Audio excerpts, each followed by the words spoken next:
Okay, I'm going to remove the doghouse again. And today I'm going to do a video where I don't want to pause it. I want to try to do this in real time for you, see how long it really takes. I already forgot the first step, which is moving the seats back all the way.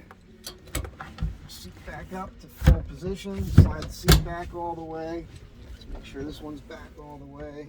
It is T30 Torx bit. I'm doing this because yesterday the van threw a code. Well, you know, the engine light came on. And I brought it over to AutoZone, used their code reader, and it was it said it was misfiring on number 3. The only suggestion it gave to fix it was replacing the intake manifold gasket, if you could believe that. So I put it online on one of the forums on one of the Astro van pages on Facebook. I participate in several. I don't participate in them as much anymore because I have my own Astro Van Tribe page. A lot of the information you get there is not always great, and it's a lot of people want to jump to the worst case scenario a lot of the time, which I find odd, but I get it. Oh, that's me jumping the things here. I forgot to undo these bolts on the bottom. 13 millimeter wrench.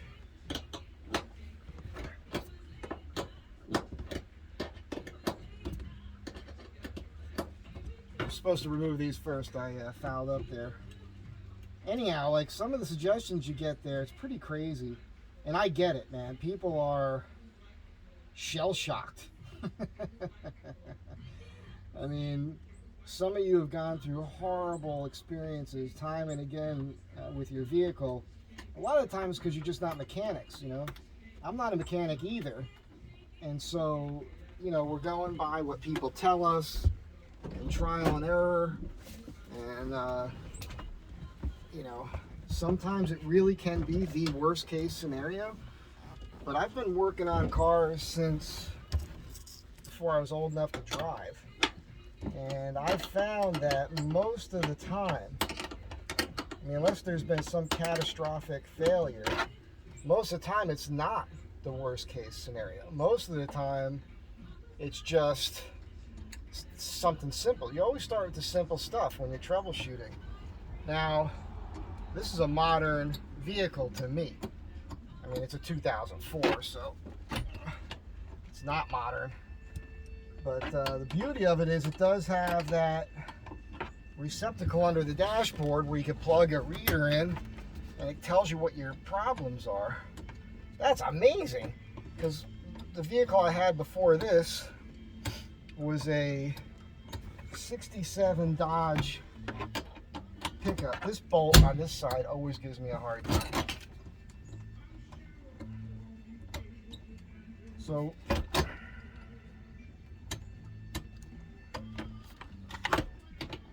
I hate this friggin' thing. Every time. Every single time.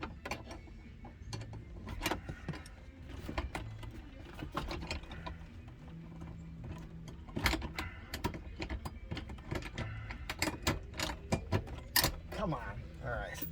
Every time that bolt on this side gives me a hard friggin' time.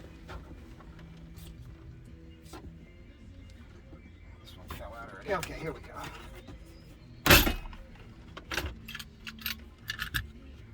Got a lot of stuff in this. And we got to disconnect this here. Got a lot of stuff in my glove box in this thing. Got to be careful with it. Last time I dumped it all out, you guys didn't see that on camera. Okay, here we go. So as I was saying, I'm coming off of using, you know, driving a vintage pickup truck where I literally assembled a whole new motor for that thing. I had to get a short block. I hired a guy to rebuild that motor, and when he did it, I got it back and the thing ran so cool. But then I ended up, it's your heater, deflector, whatever you want to call it. It's the guy that rebuilt the motor in my 67 Dodge. It was a V8 318 Mopar. And he reused the old original oil pump. And I was driving that thing back from San Francisco. I had it pinned on 100 miles an hour for quite some time. And next thing I knew, I had no oil pressure. And I tore up the whole bottom end. So I disassembled that engine, had it on the floor of my shop, met a guy on a movie set. Here's your 15 millimeter thing here. Remember to disconnect this ground. Get these bolts out here. And I met this guy on a movie set. He was super cool, certified mechanic, Ferrari mechanic, everything. He owned a bunch of cool muscle cars. We became friends for years. He took me to a place to buy a short block. He brought a parts washer and engine hoist over to my apartment. And I rebuilt that entire engine myself with him holding my hand in my parking space where I still live today. So the thing with that, once you hear it clicking, you know that that screws all the way out.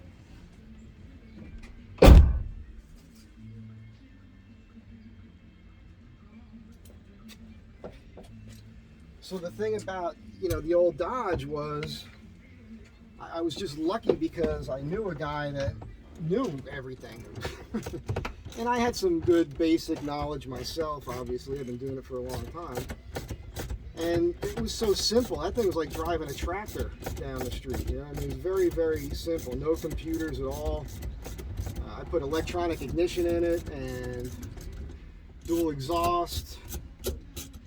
Posi traction rear end. I was driving back from the beach one time and the rear end was wobbling on me when I would take my foot off the gas pedal.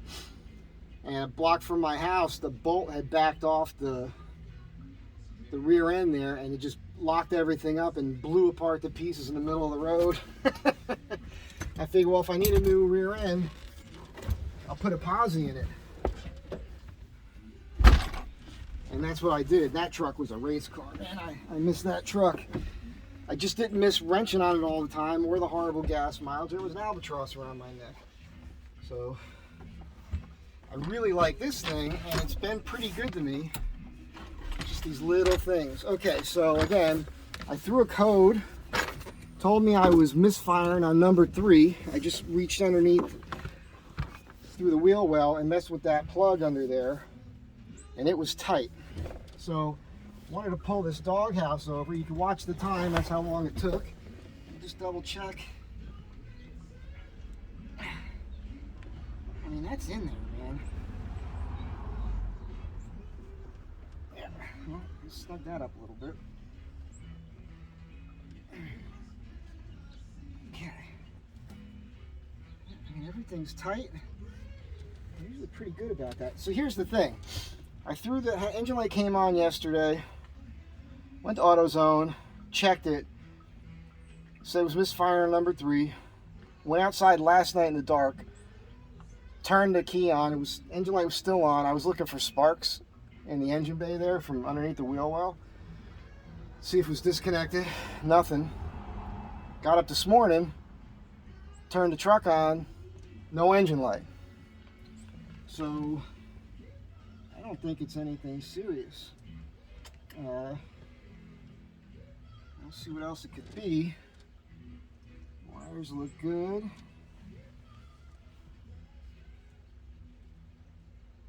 Number 3. Oh, wait a second.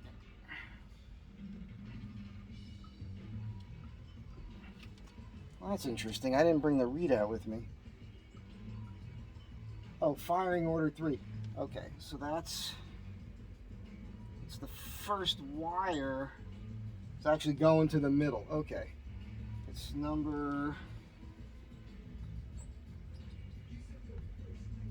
the 1's up front, the 5's in the back. Okay. Alright, well, I mean, everything seems tight to me.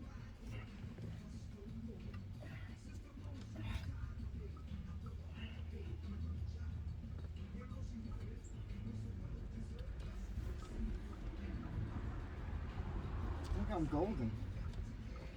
It's all good here. So I don't know.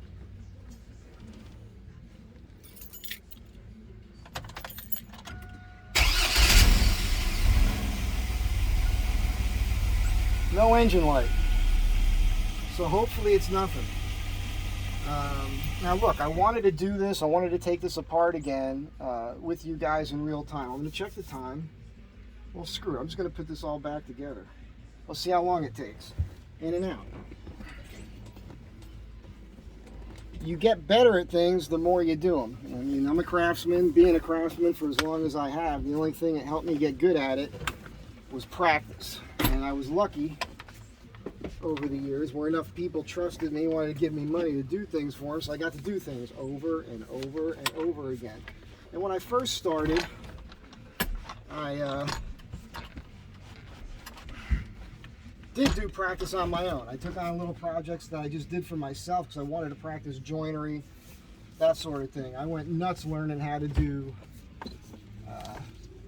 butterfly mortises. I started with Dutchman patches, and that's just one of the more difficult things to accomplish. Check the other side because there's a piece of plastic there it can get hung up on.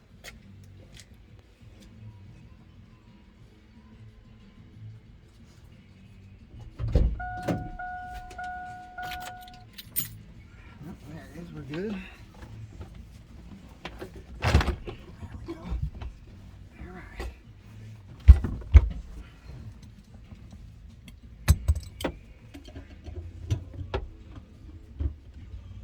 Feels like we're in there.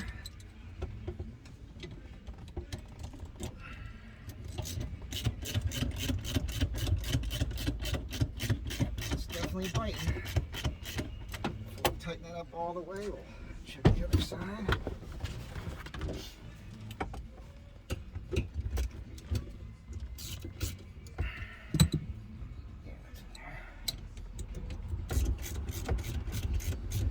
So again, the more you do things, the more proficient and efficient you shall become.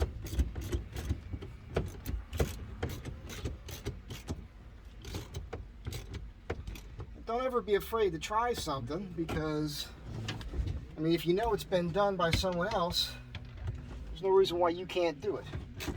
That was the thing I had when I was in Paris Island. You know, there's a lot of guys who would be afraid of things. Swim qual, rappelling. Rappelling was funny. I was never afraid in boot camp. Never. I've never really been afraid of much of anything. I just had a father who was a child soldier, and growing up with his stories and then just applying common sense all the time. I'm reattaching this ground wire here. If it can be done by anyone else, no reason why you can't do it. Have that mindset. You shall overcome.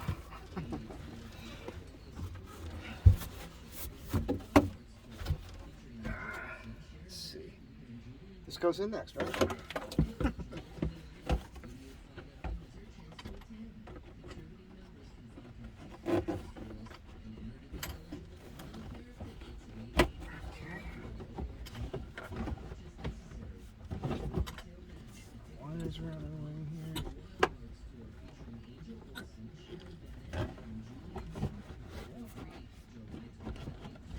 On there. That's all put back together. Remember, we got this wire here to hook back up.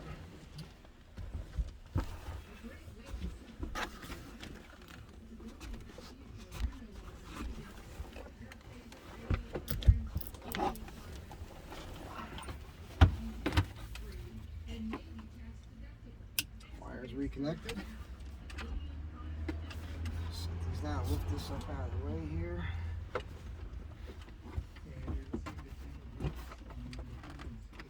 Mess with the carpet here. I don't usually do this. I usually screw with it afterwards, but this is fine. There we go. Let's get the clips lined up.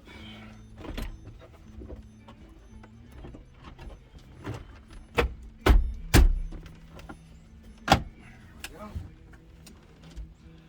I mean, we're just about done here. Just about done here. Let's see. So what takes the most time is looking for your tools, right? Or the bolt you just had in your hand, or the pencil. You ever go search around for a pencil for 20 minutes?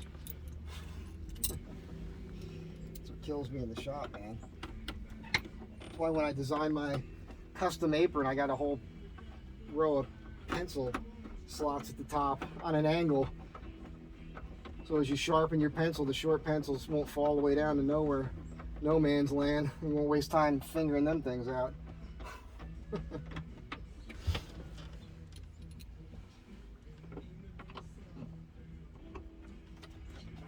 little out of alignment here. It's normal. Just a little clip here. So we'll use a little pressure on this to get the tip to force it to line up.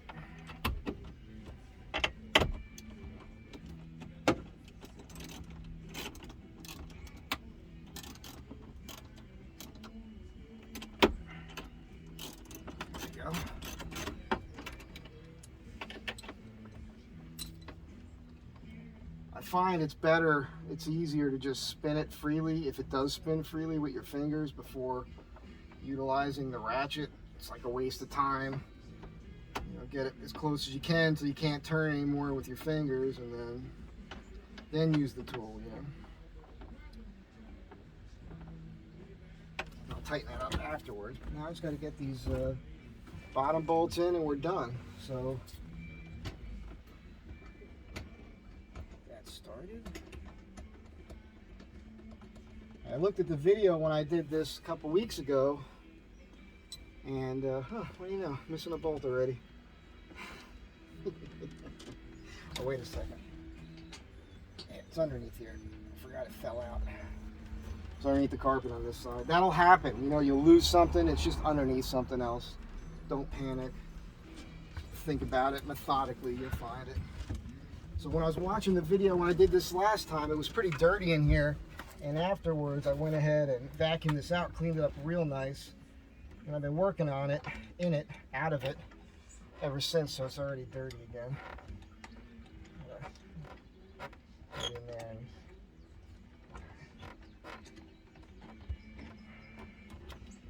Just one side, I'll tell you, every time. Anyhow, I'm going to go ahead and all this is now is tightening down these bolts. So I'm going to go ahead and, there we go. Once I get it started, I'll say farewell to you for now. Turn the camera off, see how long this video took. And now you know, complete doghouse dashboard, disassembly, reassembly within 17 minutes. 18. You got a giveaway for talking. Have a great day. Be good to each other.